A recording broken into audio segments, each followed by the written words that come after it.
ನೋಡಿ ಫ್ರೆಂಡ್ಸ್, ಎಷ್ಟು ದೊಡ್ಡ ಕನ್ಸಿರುತ್ತೋ ಅಷ್ಟೇ ದೊಡ್ಡ ಪ್ರಾಬ್ಲಮ್ಸ್ ಇರುತ್ತೆ. ಎಷ್ಟು ದೊಡ್ಡ ಪ್ರಾಬ್ಲಮ್ಸ್ ಇರುತ್ತೋ ಅಷ್ಟೇ ದೊಡ್ಡ ಸಕ್ಸಸ್ ಇರುತ್ತೆ.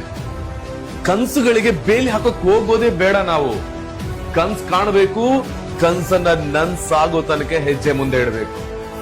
ನಮ್ ಮೈಂಡ್ ಅಲ್ಲಿ ಅವ್ರಿಗೆ ಮಾತಾಡ್ತಾರೆ, ಇವ್ರಿಗೆ ಮಾತಾಡ್ತಾರೆ ಅನ್ನುವಂತ ವಿಚಾರಕ್ಕಿಂತಲೂ ಜಾಸ್ತಿಯಾಗಿ ನಮ್ ಗುರಿ ಬಗ್ಗೆ, ನಮ್ ಗುರಿ ಇದೆಯಲ್ಲ ಅದ್ರ ಬಗ್ಗೆ ಹೆಜ್ಜೆ ಇಡಬೇಕು. ಏನ್ ಕನ್ಸಿದ್ಯೋ ಪ್ರಾಬ್ಲಮ್ಸ್ ಗಳು ಬಂದೇ ಬರುತ್ತೆ. ಪ್ರಾಬ್ಲಮ್ಸ್ ಗಳನ್ನ ಮೆಟ್ಟಿ ನಿಂತು ಮುಂದಕ್ಕೆ ಹೆಜ್ಜೆ ಇಡಿ. ಗೆಲುವು ನಂದು, ನಿಂದು, ಅವ್ರದು, ಇವ್ರದು, ಎಲ್ರದು ಕೂಡ. ಬೆಳೀತಾ ಇದ್ದೀರಿ ಅಂತ ಹೇಳುವಾಗ ಎಲ್ರು ಬಂದು ಕಾಲು ಎಳಿತಾರೆ, ಅದ್ರ ಬಗ್ಗೆ ವರಿ ಬೇಡ. 1000 ಜನ 1000 ಮಾತಾಡ್ತಾ ಇರ್ಲಿ, ನಿನ್ ಗುರಿ ಬಗ್ಗೆ ನಿನ್ಗೆ ನಂಬಿಕೆ ಇದ್ದಾಗ ನೀನ್ ಆ ಗುರಿನ ತಲುಪ್ತೀಯ.